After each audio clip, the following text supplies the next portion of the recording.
Can I tell you something I've never told you publicly? Clint Eastwood's quiet but piercing voice cut through the tense silence of the studio. Steve Harvey's talk show froze. The cameras seemed to hold their breath.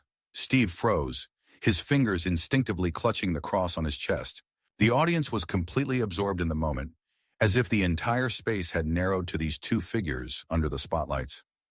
"I'm listening to you," Steve whispered, and the world ceased to exist. When Clint Eastwood walked onto the set of the Steve Harvey show, the energy in the air changed. Audiences were expecting a traditional interview, a lighthearted conversation filled with witty one-liners and Hollywood anecdotes. They thought they were in for the usual celebrity conversation, something they could discuss over lunch and forget the next day. No one was prepared for what happened next. The studio lights dimmed slightly as the crowd settled down, anticipation hanging in the air. The familiar rhythm of Steve Harvey's opening tune faded, and he walked out on stage with his signature half-smile, cue cards in hand, eyes warm. From the first second, Steve knew this evening was going to be special. The energy felt different, less party-like, and more sacred, like something important was about to be revealed. "The media calls him the last true knight in Hollywood," Steve declared to thunderous applause. "The internet thinks he's the only good guy left. I'll say he's the most genuine example of nobility I've ever seen." The crowd applauded enthusiastically as Clint Eastwood walked onto the stage, dressed in his usual understated style of dark jeans, black shirt, and plain jacket. Nothing fancy, just him. He waved briefly, smiled softly, and nodded slightly, visibly embarrassed by the attention. As he sat down next to Steve, the energy in the room changed again. Less show, more truth. No rush, no theatrics, just the presence of a real person. Clint spoke softly, almost trying not to disturb the peace of the room. He thanked the audience, then admitted, half laughing, half shyly, that this kind of reception always caught him off guard. "I'm just a guy trying to do the best he can," he said. Steve leaned over with a smile. "That's what makes you special." They began to talk not just about movie roles and Hollywood gossip, but about humanity, about kindness, about what it means to go through life without armor, even when the world gives you every reason to wear it. Steve mentioned Clint's reputation, videos of him giving up his seat on the subway, helping out the film crew, giving part of his salary to support stuntmen, cameramen, even makeup artists. "It's all true," Clint confirmed, but he didn't see it as a great thing. "To me, it's just the right thing to do," he said softly. He spoke to a quiet sage within, never dramatic, never self-important, and the audience hung on his every word. "Everyone goes through something," he added. "Sometimes the smallest gesture can change someone's whole day." Steve nodded deeply, deeply moved. There was something humbling about the words of a man who had every reason to withdraw, to hide behind status and fame. But instead, he was here, sincere, honest, open. The conversation turned to contrast, how someone who had seen so much success could remain so down to earth. "I guess I always felt like none of it was guaranteed," Clint said. "I've lost a lot. And when you lose people that you love, when life shakes you to your core, you realize none of it makes you better than anyone else." He paused for a moment, his eyes moving off camera, perhaps into memory. "I grew up moving around a lot," he continued. "Born in California, raised all over America. My sister battled a serious illness. I lost people close to me. And yet here I am. Every day is a choice. You either let the pain harden you, or you let it mold you into something softer." The words fell like a weight on the room. You could feel it, people holding their breath, thinking about their own pain. Steve, visibly moved, touched the small cross that hung around his neck. He didn't say anything at first, just let his fingers rest there, quietly acknowledging something only he could feel. "You talk about silence as if you knew it," he finally said. Clint nodded. "That's right. Silence has been my companion for a long time. But in that silence, sometimes I hear the clearest things." Steve leaned back slightly, his voice softening. "Do you ever hear God in this silence?" For the first time in the interview, Clint paused, really paused, then looked Steve straight in the eye. "Yes," he said, "I believe in something more. I've questioned it, I've walked away from it, I've felt alone. But even in the deepest darkness, I could feel something. A presence, a peace. Not always loud, not always comforting, but always there." Steve's hand tightened around the cross. "It's faith," he said quietly. "Even if it has no name, even if it's just something you feel. Clint looked at the cross, his expression changing. He leaned forward slightly, almost hesitating, as if he were about to step off the ledge. "Steve," he said, his voice lower now, filled with something different, something deeper. "Can I tell you something I've never said out loud?" Steve didn't speak. He just nodded. Clint took a breath, a long, deliberate breath. "It was a night," he began, "a few years ago, and I was in a very dark place. I couldn't move. I couldn't eat. I couldn't sleep. I wasn't even sure I wanted to be alive. Everything seemed empty." The audience was absolutely silent. "I was scrolling through my phone," he continued, "just trying to distract myself, trying to feel something, and I came across a video. It was you talking about purpose, about faith, about how God doesn't waste pain." Steve froze. "But it wasn't just what you said," Clint added. "It was how you said it, like you lived it. And you were wearing that cross, that one, and I remember thinking, this man believes in something bigger. Maybe I can too." Steve slowly looked down at the cross on his chest, his fingers tightening around it. "I watched that clip 3 times, Clint whispered, "and the next morning, for the first time in weeks, I got out of bed." He leaned back slowly, as if the memory itself had weight. "I never told anyone this," he said, "but I've carried your words with me ever since." Steve didn't speak for a long moment. When he did, his voice wavered. "I was just speaking from the heart," he said. "I had no idea." Clint interrupted him gently. "That's the thing. You didn't need to know. That's what made it real. You weren't trying to inspire me. You were just being you, and that saved me." There was emotion in Steve's eyes now, the studio lights reflecting off a tear that rolled down his cheek.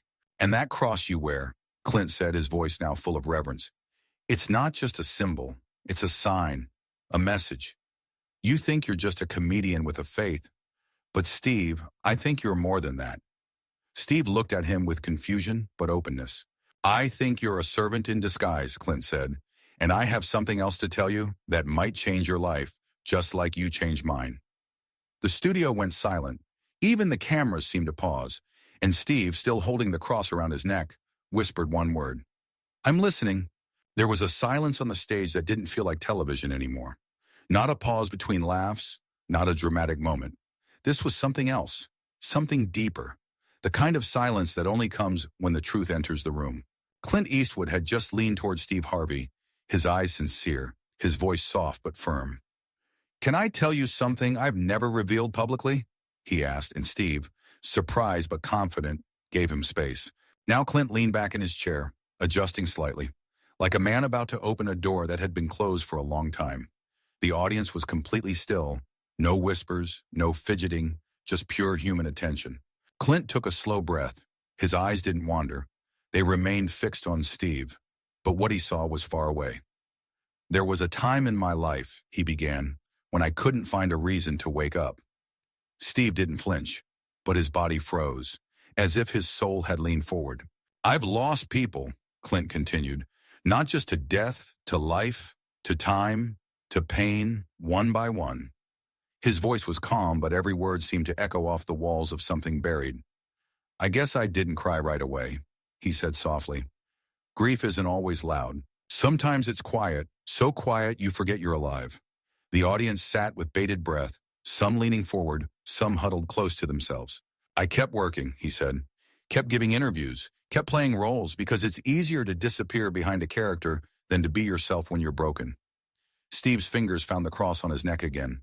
Not for show, just instinct, just grounding. "But eventually," Clint continued, "the noise outside couldn't drown out the silence inside, and one night that silence almost won." Steve tilted his head, his eyes searching Clint's face, waiting for what was coming. "It was late," Clint said. "I was alone. I hadn't slept for days. I didn't want to eat. I didn't want to talk. I didn't want to be. So I sat there in the dark, just sat for hours." A long pause. No prayers, no thoughts. Just a thought after all thoughts. Such emptiness. Something in his tone changed slightly. "And then it happened," he said. "I picked up my phone, just scrolling, not looking for anything specific, just trying not to feel." He took a slow breath. "And I saw the clip. It was you." Steve blinked, visibly taken aback. "You were on stage," Clint said, "talking about storms, about how God doesn't waste pain, about how sometimes the things that break you actually open you up. Steve nodded slowly. He remembered that moment. I don't know why I stopped scrolling, Clint admitted, but I watched it all, and then I watched it again. His voice trembled slightly. You said, if you're still breathing, it means God isn't done with you yet. And for some reason, that sentence hit home. It was like someone finally saw me, not the actor, not the man in the headlines, just the man in the dark. Steve let out a quiet breath, his hand now resting completely on the cross. Clint leaned forward, elbows on his knees, voice almost a whisper. And I need you to know, Steve, that night I got up. He let it settle for a moment. Not because I was healed, not because I suddenly had answers, but because for the first time in a long time I felt visible, and that was enough to get me going. The words hit Steve right in the chest. He didn't hide it, his eyes watered, his lips pressed together, trembling slightly. Clint looked at him with a mixture of gratitude and respect. I never intended to tell this story, he said, but sitting here looking at you, I realized I had to. Steve's voice came slowly, filled with emotion. Man, I don't even know what to say. You don't have to say anything, Clint replied. You already did years ago. He pointed at Steve's chest. And that cross you wear is what first caught my attention.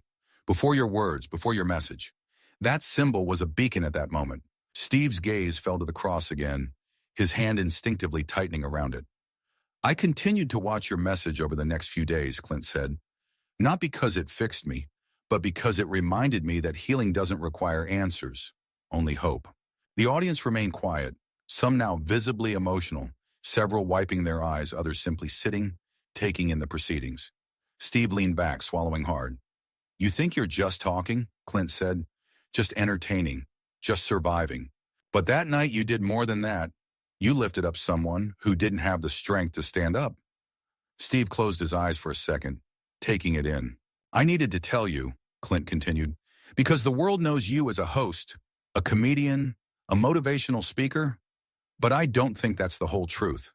Steve looked at him, still stunned.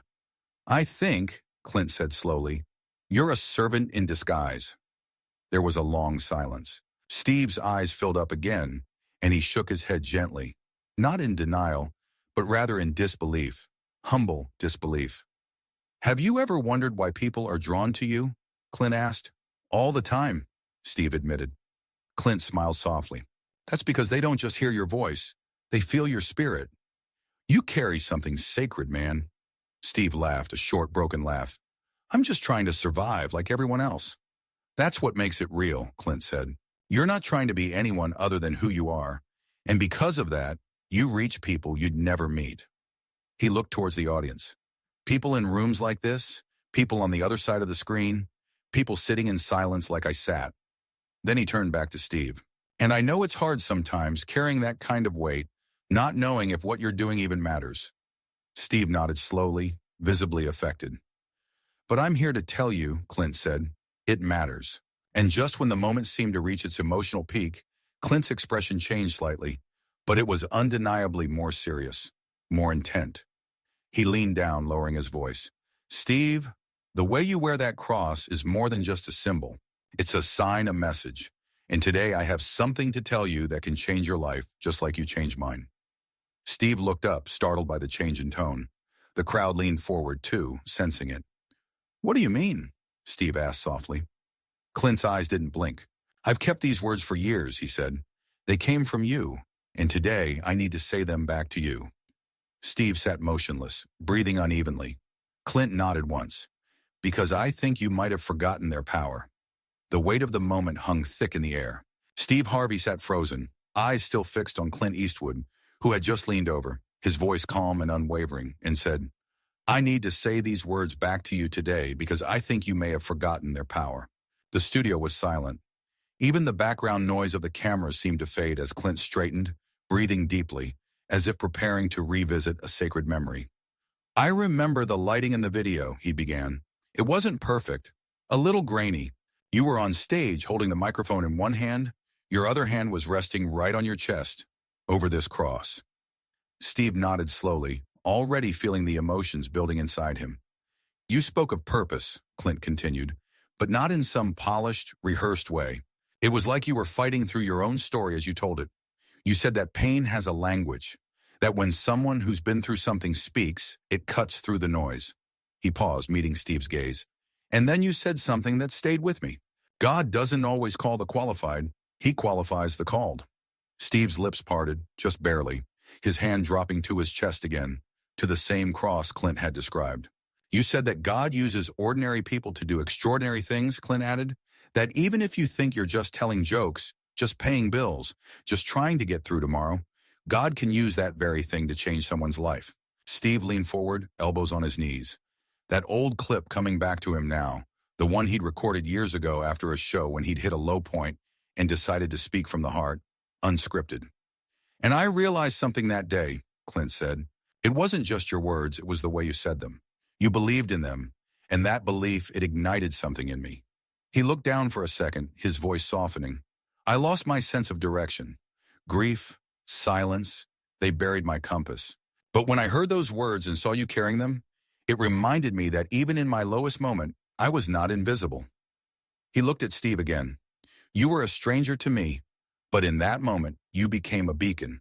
Steve let out a long sigh, the kind that comes from deep in his chest and carries years of weight. Clint smiled softly. And that's the thing with lighthouses. They don't always know who's watching them. They just keep shining. There was a long pause, not awkward, not uncomfortable, just full of what had been said, full of what had not yet been said. Then Steve spoke, his voice lower than before.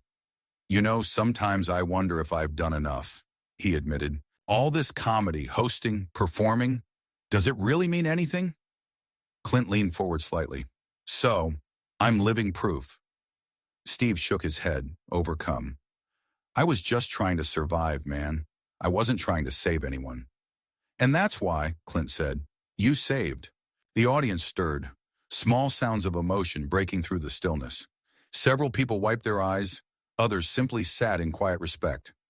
Steve looked at the crowd, then back at Clint. You said something changed in you when you saw that video, he said. What was it? Clint sat with the question for a moment, then answered. Hope, he said, that maybe the silence wasn't the end of my story. That maybe, just maybe, God still had something for me to do. He looked straight at Steve again, and seeing that cross on your chest as you spoke of divine purpose was not just an accident, it was a confirmation. A quiet reminder that light finds its way, even through a screen. Steve nodded slowly, visibly touched. You reminded me, Clint added, that I am not forgotten, that my story is not over. He paused again, allowing the moment to breathe. And I remember exactly what you said, Steve, word for word. I've carried it with me for years, and today I need to say it back to you, because maybe you've forgotten how powerful it really is. Steve looked at him, a question forming in his eyes. Clint took a deep breath, his eyes calm. Sometimes you're not the one being saved. You're the one doing the saving, and you don't even know it. Steve's lips trembled slightly. You think you're just talking, but you're actually witnessing. Clint leaned back slightly, allowing the moment to take hold. Steve covered his face with his hands for a second, then looked up, his eyes shining. Did you remember all this? He asked. I needed to, Clint replied simply. Because I didn't just hear you, I was raised by you. Steve leaned back in his chair, his hands clasped together as if trying to hold himself together.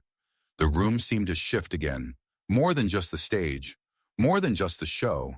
It seemed like the healing was happening right there, under the lights. Clint's voice came back, softer than before. And maybe you don't hear this often enough, but Steve, you matter. Not because of what you do, but because of who you are. You brought faith to places where people had nothing left, including me. Steve couldn't answer right away, his chest rising and falling with slow emotional breaths. The moment was quiet until Clint added, almost in a whisper, and today I have something to tell you that can change your life, just like you changed mine. Steve looked up, and the entire studio held its breath. For a long moment, Steve Harvey said nothing. He just sat there, absorbing everything Clint had just shared, the gratitude, the testimony, the truth. Then slowly Clint leaned forward again, this time with a different presence, as if what he was about to say came not from memory, but from something sacred. I remember every word of that message, he said, and I want to say them back to you now, Not just as a reminder, but as a mirror. Steve's eyes are fixed on his, unmoving. And then, with quiet reverence, Clint began to recite. God doesn't always use the mighty or the perfect. Sometimes he chooses the broken, the ones no one expects because they know how to reach people the strong can't. Steve blinked slowly, the words washing over him like a tide he'd forgotten how to resist. You don't need a pulpit to preach. You don't need vestments to be called. You don't need a church to carry the word. Clint's voice didn't waver. He wasn't quoting the clip anymore. He was delivering a message. Sometimes your pain is your ministry, and sometimes your comedy is just a disguise God uses to send people hope. Steve's lips parted, but no sound came out. He was completely subdued. Then Clint looked at him softly, like a man delivering a revelation rather than a compliment. You thought you were just making people laugh, he said, but you did more than that. You reached hearts, you saved lives, you brought light. He let the words sink in before adding one line that would break Steve's composure. You're a minister, Steve. You just happened to wear a suit instead of a collar. Steve's head dropped. One hand went to his face. The other clutched the cross on his chest. The tears flowed freely now, without shame, without restraint. The audience didn't move. No applause, just silence. Sacred still, holy silence. And then Clint said something else. Soft, almost fragile. The way you wear that cross is not just a symbol, Steve. It's a signal. And today I think it points to something bigger than both of us. Steve looked up, tears still falling. Clint took a deep breath, as if calming himself for what was to come. Because today I have something to tell you, something that can change your life. Steve's expression changed, equal parts fear and trepidation. Clint leaned forward, his voice quiet but confident. Just like you changed mine. Steve slowly wiped his face, his hand shaking slightly as he lowered it from his eyes. The tears hadn't stopped entirely, but they were now mixed with a kind of numbness, awe, that made even the stage lights softer. Clint sat quietly across from him, as if waiting for the right moment to speak, and then with a soft exhale, he said it. Steve, there's something I need to tell you, a sentence that's been living inside me for years, and I've never said it out loud until now. Steve nodded slowly, his eyes searching Clint's, his voice barely above a whisper. Continue. Clint leaned forward, his voice not suggestive, just truthful. God uses his chosen ones, he began, even when they think they're just telling jokes. Steve blinked, not moving. Clint continued. You thought you were just entertaining, just trying to bring joy to people, but Steve, you were saving lives. A single tear rolled down Steve's cheek again, this one different, this one carrying understanding. Clint nodded, confirming this with a look that said, This is real. You saved mine, he said softly. And for a moment, no one in the room breathed. Even the cameras seemed to bow their heads. Steve leaned back, a sound escaping his lips, part laughter, part sob, part disbelief. I was just trying to survive, man, he said. Trying to get through my pain, like everybody else. Clint nodded again. Exactly. That's what made it holy. The words lingered, deep, constant. Then something happened that no one expected. Steve stood up, his body shaking, not from weakness, but from something else, something sacred. He didn't speak. He just touched the cross again and stared at Clint. Clint stood motionless, face to face with Steve Harvey, both men now on their feet. The studio was frozen in time. Steve had just asked a question that came not from doubt, but from deep, painful wonder. Why me? And Clint answered without hesitation. I'll tell you. He took his time, letting the air carry the silence, as if inviting the sky itself into the conversation. Because God chooses the unexpected, Clint said softly. The ones who were overlooked, the ones who were bleeding quietly behind the curtain. He chooses people who have felt pain because they know how to speak to the pain of others. Steve didn't move, his eyes shining with something older than tears, something sacred. You're not the loudest, Clint continued. You're not the most polished. You didn't go to seminary. You didn't memorize scripture. But God saw your scars and still trusted you with a microphone. And then, in the midst of that quiet storm, Steve whispered, But why me? Why me, a human? Of all the people God could have used, why did he choose me? Clint stood up too, his eyes steady, and he said nothing for a moment, then took a step closer, stopping right in front of Steve, and replied, I'll tell you. The camera moved slowly in, The audience didn't move. No one said a word, because they knew that whatever Clint was going to say next wasn't just for Steve, it was for all of them. "Why did he choose me?" Steve asked. Clint stepped forward. "I'll tell you." The crowd was motionless, some silently crying, some holding hands. No one was reaching for their phones. No one wanted to leave this moment. Steve finally let out a soft sigh, his voice cracked but steady. "I thought about leaving early," he said. "Get away from the spotlight, away from all of it." Clint nodded as if he already knew. "Me too," he replied. "More than once." They both sat back down, not because the moment had passed, but because it had deepened, shifted, settled. Steve leaned forward, elbows on his knees, eyes far away. "I've asked God more than once. 'What do you want from me?' he said. 'Sometimes I feel like I'm not good enough to talk about faith, not pure enough, not consistent enough.'" Clint nodded again, his voice soft and confident. "And that's why he chose you." Steve looked up. "Because your voice doesn't sound like a preacher," Clint said. "It sounds like someone who's been through it. Someone who knows what it's like to lose, to struggle, to cry in the dark." There was no applause, no music, just presence. Then Steve looked at Clint, eyes sharp with something different now, something searching. "Do you really believe me," he asked, "that we can still have faith in a world like this?" The question hung in the air, heavy, timeless. And the way Clint looked back at him, calm, confident, almost glowing with something outside of himself, told everyone in the room that what he was about to say next would not be forgotten. Steve asked, "Do you really believe we can still have faith in a world like this?" Clint looked at him, ready to answer, and what he said next would become one of the most replayed lines in television history. Steve's question hung in the air like incense. "Do you really believe that we can still have faith in a world like this?" Clint didn't answer right away. He just looked at Steve, calmly but intensely, as if the words had to form in his soul before they reached his lips. Then finally he spoke. "I believe that faith is the only thing that does not pretend." Steve tilted his head, listening. "In Hollywood, we follow scripts," Clint said. "On camera, everything is written, edited, controlled. We rehearse pain, we fake joy. But faith," he paused, "faith has no director. It demands truth. It demands surrender." He leaned forward slightly, his voice quieter now, but more powerful. "Faith is not glamorous. It does not win awards. It is not invited to after parties. But it saves people. Quietly, deeply, forever." Steve nodded slowly, his heart in his throat. "Hollywood shows you how to act," Clint continued, "but faith shows you how to live." A ripple passed through the audience. Not a sound, but an energy, a displacement. "Faith is the only way," Clint said, "that has no spotlight, no camera, no applause. It's the only place where it's just you and God." Steve couldn't speak. He just put his hand on his heart and nodded, overcome. "I didn't grow up with religion," Clint admitted, "but I came to believe that faith is real. Not because someone preached to me, but because it met me in the silence. It met me when the lights were out and no one else was around." He looked at Steve, his eyes full of something eternal. "And she met me through you." Steve looked at him, trembling.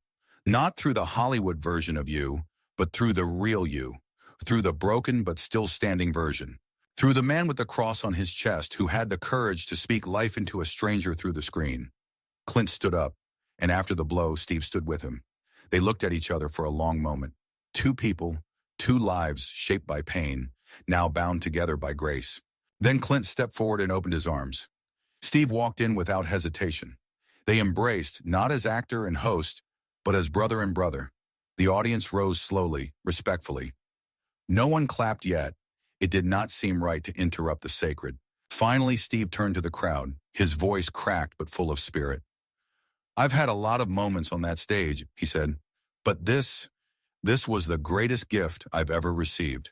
He closed his eyes for a second, then raised his head and whispered sincerely, "Let's pray." In that studio, in front of millions of viewers, two people with stories of pain became instruments of healing, and for a moment the world believed again. But then something happened that no one expected. They had barely finished their prayer when suddenly the studio doors burst open. Every head turned. A middle-aged woman stood in the doorway, her hands shaking, her eyes red from crying. Studio security rushed toward her, but Clint suddenly froze, his face pale. "Sarah!" His voice was barely audible, but the microphone was still on. Steve looked at Clint in confusion, then at the woman who was now slowly walking down the aisle, despite the guard's attempts to stop her. "Let her go," Clint suddenly ordered, and there was such force in his voice that the guards immediately complied. "Do you know her?" Steve asked quietly. Clint nodded slowly, his face a storm of emotions. "That's Jennifer's sister," he whispered so only Steve could hear. "The one I was talking about. The woman I lost." The audience held its breath as the woman approached the stage, tears streaming down her cheeks. But she walked with determination, as if she were on a mission that could not wait a minute longer. 22 years, she said, her voice shaking, but still carrying throughout the studio. 22 years of hating you, Clint. Shock rolled through the room. The cameras continued to roll. No one dared turn them off.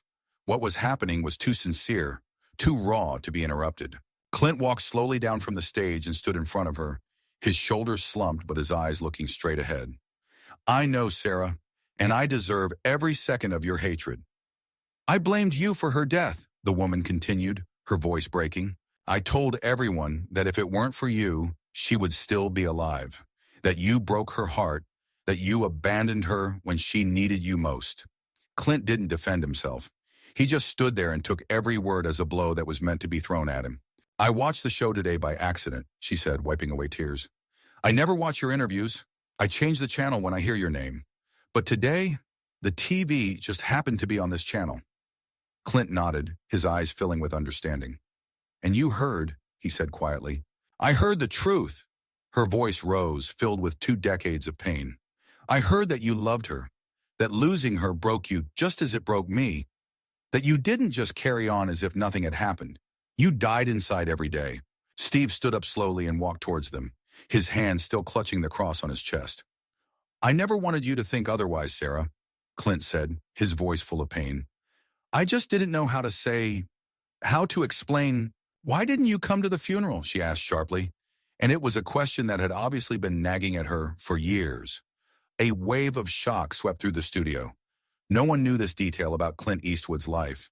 This ugly truth was never mentioned in interviews or biographies. Clint closed his eyes, and for the first time all evening, his face twisted in pain that he couldn't hide.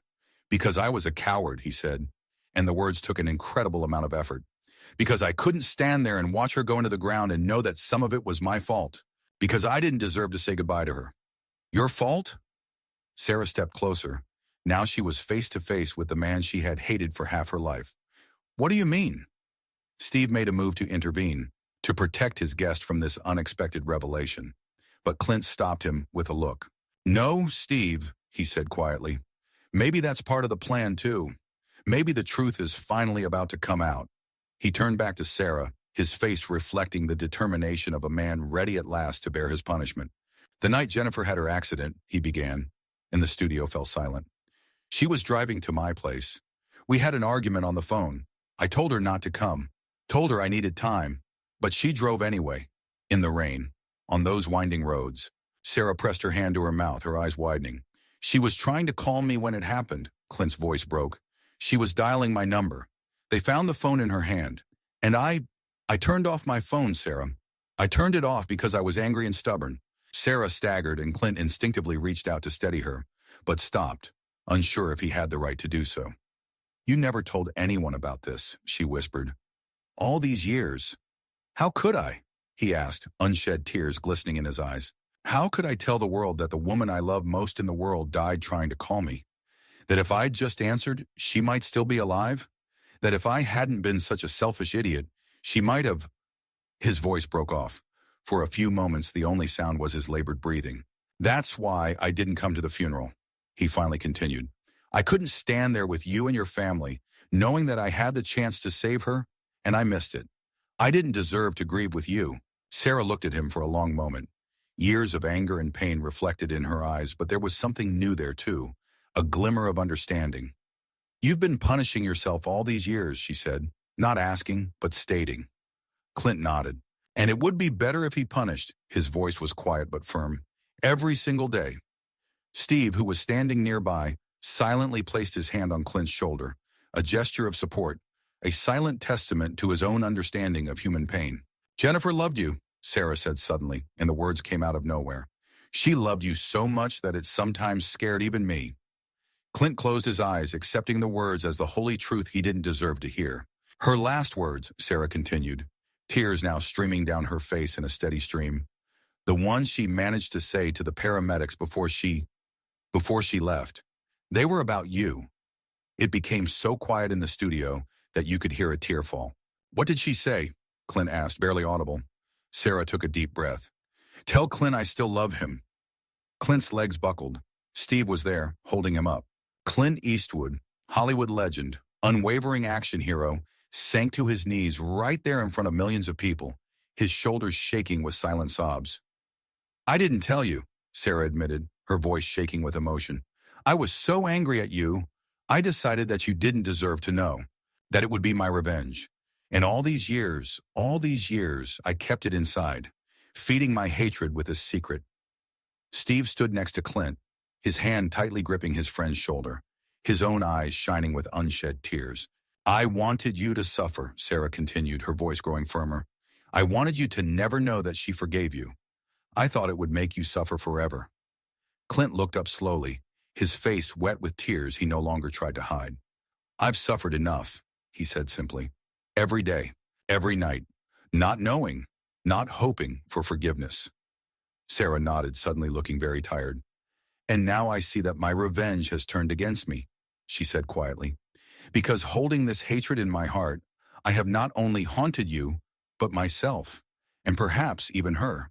She stepped forward and extended her hand to Clint. He stared at it for a long moment, as if he couldn't believe it was real. Then slowly, hesitantly, he took it. Sarah helped him to his feet. It took me 22 years and a random television, she said with a sad smile, to realize that you would never forgive yourself, even if I forgave you, that you had suffered more than I could ever imagine.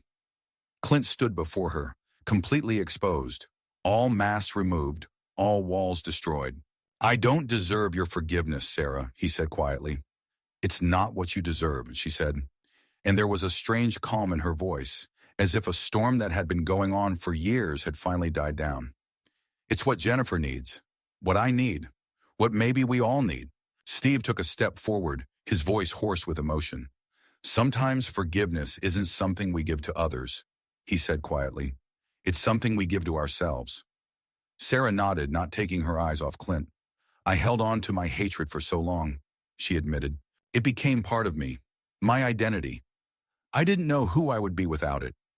She took a deep breath, as if gathering strength for what she was about to say next. But today, listening to you, I realized that she wouldn't want this. Not for me, not for you. Clint stood still, afraid to even breathe, as if one careless movement could destroy this moment, this fragile bridge that was beginning to form between them. She loved us both, Sarah continued, and she would have wanted us to find peace. Not for you, not for me, but for her. The cameras kept rolling, but no one in the studio was aware that they were on live TV. The moment was too sacred, too personal, too real. I've forgiven you, Clint Eastwood, she said at last, and the words seemed to fill the studio with their weight and significance. Not because you deserved it, but because I can't carry this burden anymore. I forgive you because Jennifer has. And maybe it's time for you to forgive yourself. Clint shook as if the words had physically hit him. I don't know how, he admitted, his voice the voice of a lost man. I've lived with this guilt for so long, I don't know how to live without it. Steve stepped forward, now standing between them, his presence like an anchor in this sea of emotions. It starts with faith, he said softly, with faith that we are more than our mistakes, with faith that forgiveness is real, even if we can't see it or feel it right now. He touched the cross on his chest, with the belief that even in the darkest night, there is a light that guides us home. Sarah took Clint's hand in hers, and it was a gesture that said more than words could, a gesture of acceptance, a gesture of a newcomer. Maybe we can find that way together, she suggested. For Jennifer, for ourselves. A look came across Clint's face that no one in the studio had seen before. A glimmer of hope, so fragile and yet so strong that it transformed his face, making him look younger, more vulnerable, and yet stronger. I would like that, he said quietly. And at that moment, Steve did what seemed like the most natural thing in the world. He put one hand on Clint's shoulder and the other on Sarah's shoulder, forming a circle of unity. God works in mysterious ways, he said, his voice carrying the force of his conviction. Sometimes our deepest pain becomes the path to our deepest healing. Clint nodded, something resembling peace appearing in his eyes for the first time. I never thought, he said, looking first at Sarah, then at Steve, that I would go on a TV show and leave with a forgiveness I never dared to wish for. I never thought, Sarah replied with a trembling smile, that I would turn on the television and find the path to the liberation I had been searching for 22 years. Steve looked at both of them, then at the breathless audience, at the cameras that continued to film this incredible, unplanned moment of truth and grace. Sometime, he said, his voice quiet but reaching every corner of the studio, we think we're somewhere for one reason, but God brings us there for a completely different reason. He squeezed their shoulders, forming a connection that seemed to transcend time and space. We all came here tonight as strangers, he continued, but I believe we will leave as a family. And as those words hung in the air, Clint Eastwood, the man who had played tough guy heroes in dozens of films, did something he had never done on screen before. He surrendered completely to the moment, letting genuine tears stream down his face as he embraced the woman who had just freed him from 2 decades of guilt. Steve stood there, his hands still on the cross, and in that moment he knew, beyond a shadow of a doubt, that he was exactly where he was supposed to be. Not just a talk show host, but a witness and participant in a true miracle. Let's pray, he said again, and this time his voice was stronger, more confident. Let's thank God that even in our darkest moments, he never stops working, never stops healing, never stops mending what has been broken.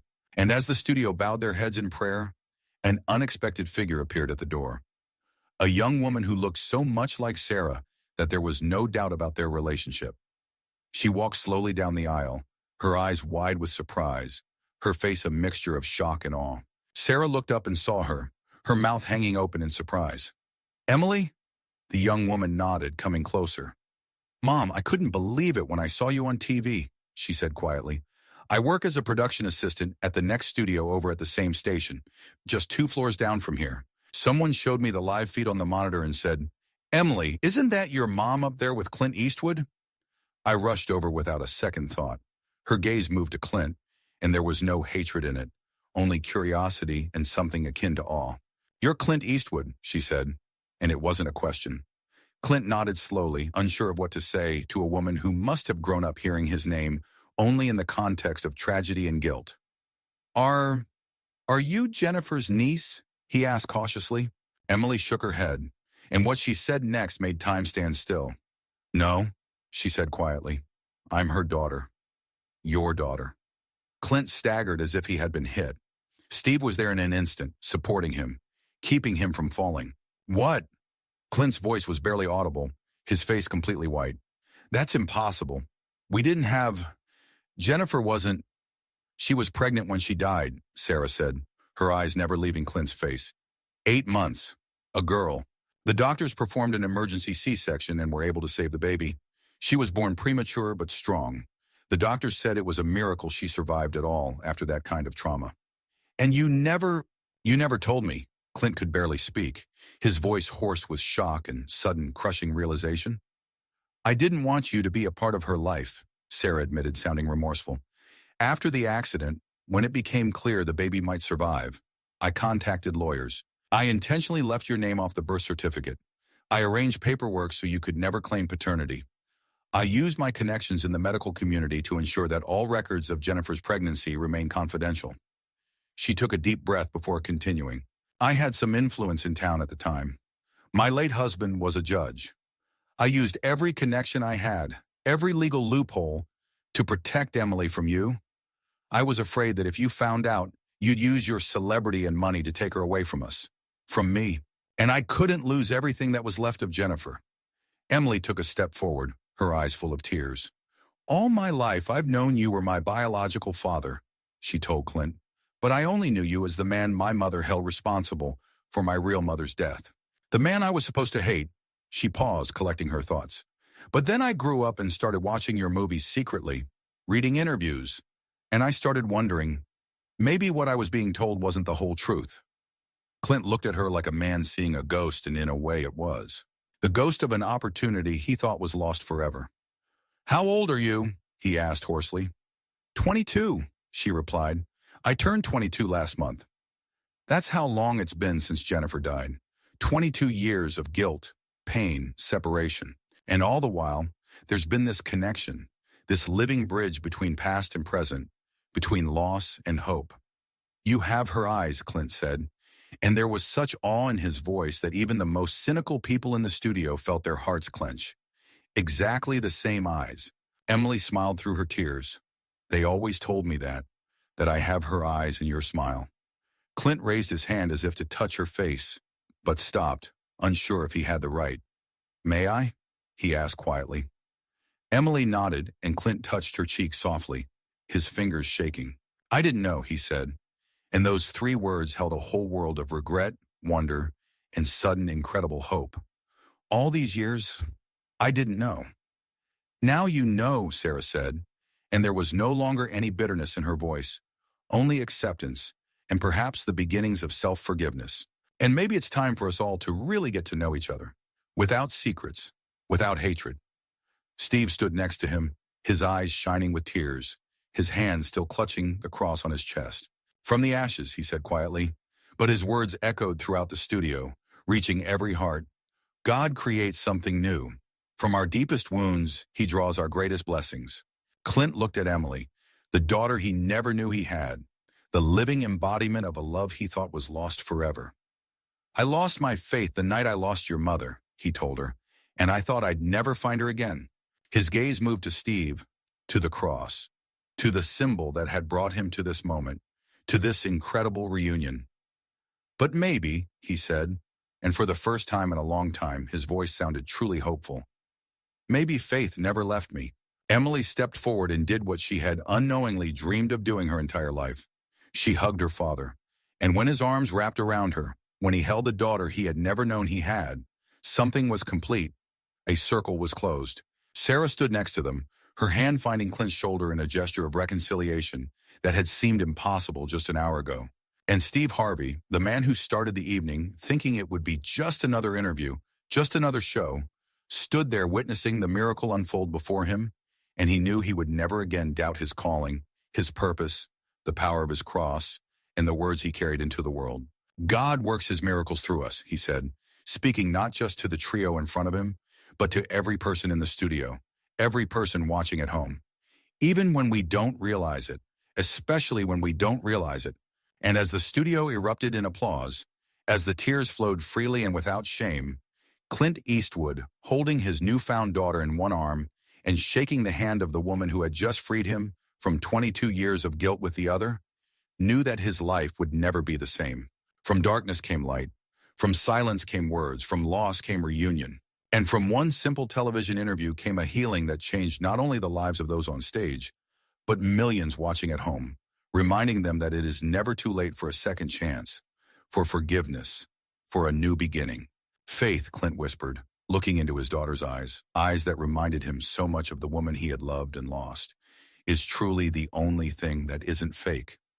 And at that moment, in that studio, in front of those witnesses, no one could argue with that.